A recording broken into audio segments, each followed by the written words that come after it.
Deep in the Californian desert, baked by the relentless sun, lies a place unlike any other.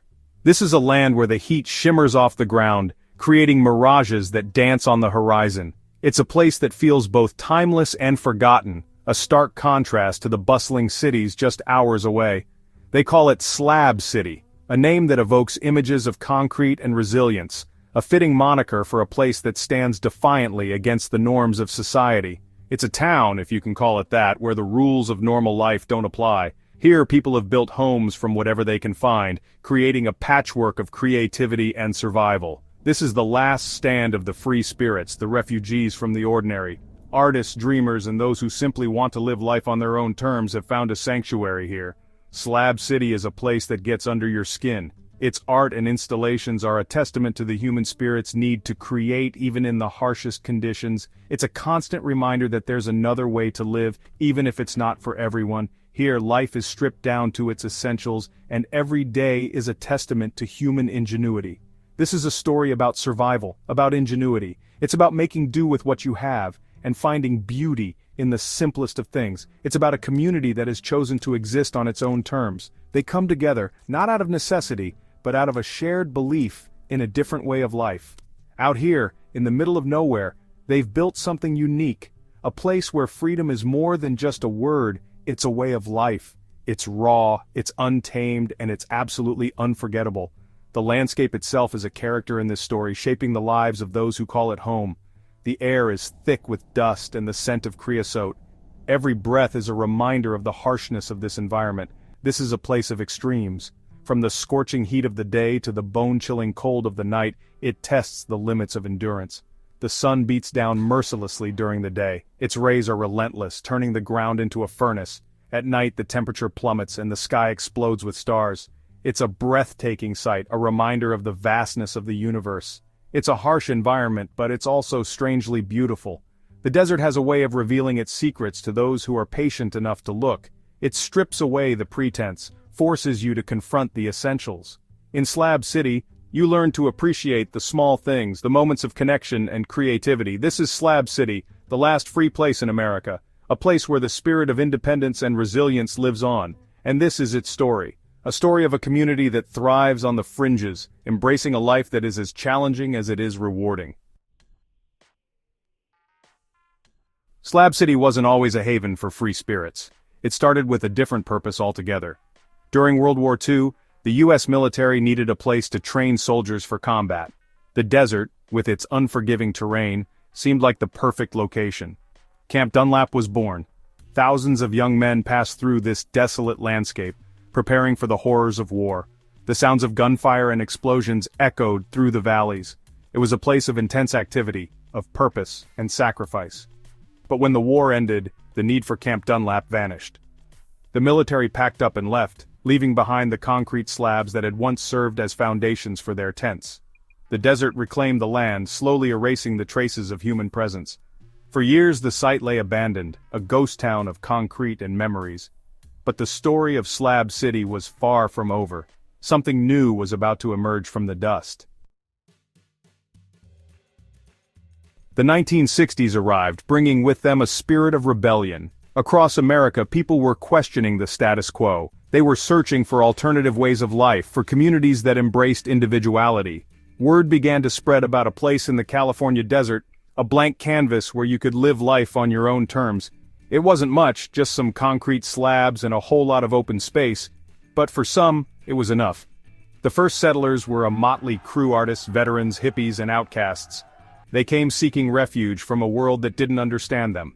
They came for the freedom to live without judgment, without the constraints of society's expectations.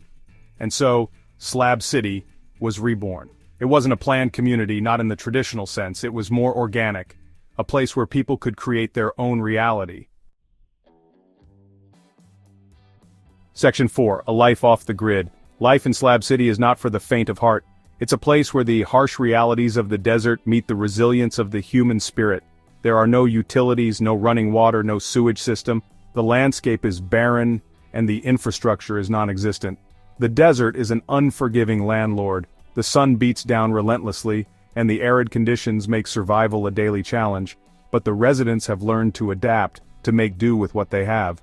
They use their ingenuity to create homes and tools from whatever they can find. They've built homes out of salvaged materials, powered by generators and solar panels. These makeshift solutions are a testament to their resourcefulness. Water is a precious commodity, hauled in from nearby towns. Every drop is cherished and used sparingly. Showers are a luxury, often taken outside under the open sky. The simple act of bathing becomes a moment of pure joy. But there's a certain freedom in this stripped-down existence. The vast, open landscape offers a sense of liberation that's hard to find elsewhere. Life here is about resourcefulness, about relying on your neighbors. Community bonds are strong, forged through shared hardships and mutual support. It's a barter economy where skills and favors are traded like currency. Everyone has something to offer and everyone contributes to the community's well-being. There's a strong sense of community, born out of necessity. Meetings and gatherings are common as residents come together to discuss issues and share resources. People look out for each other because out here you have to. Safety and survival depend on the collective effort of the community. It's a hard life, no doubt. The heat is relentless, and the conditions are tough. But for the slabbers, as they call themselves, it's a life worth living. They find joy in the simple things and celebrate their unique way of life. They wouldn't trade their freedom for anything. In Slab City, they found a place where they can truly be themselves, free from the constraints of modern society. Section 5. The Soul of Slab City. Slab City is a place of contradictions. It's a community that thrives in the harshest of environments, where the desert meets human creativity. It's a desolate landscape, yet it's bursting with creativity. The barren desert is transformed by the vibrant and eclectic art that dots the horizon. The harsh environment seems to inspire a certain kind of ingenuity. Artists here use whatever materials they can find, turning trash into treasure. Art is everywhere, from murals painted on abandoned vehicles, which tell stories of resilience and hope, to sculptures made from found objects. These pieces are a testament to the resourcefulness and creativity of the residents. One of the most striking examples is Salvation Mountain. This colorful, man-made mountain is a beacon of hope and love. This man-made wonder created by Leonard Knight rises from the desert floor like a technicolor dream. It's a symbol of one man's unwavering faith and dedication. It's a testament to faith, love, and the power of one man's vision. Visitors from all over the world come to see this incredible work of art. East Jesus is another Slab City landmark. This outdoor art installation is a living, breathing gallery.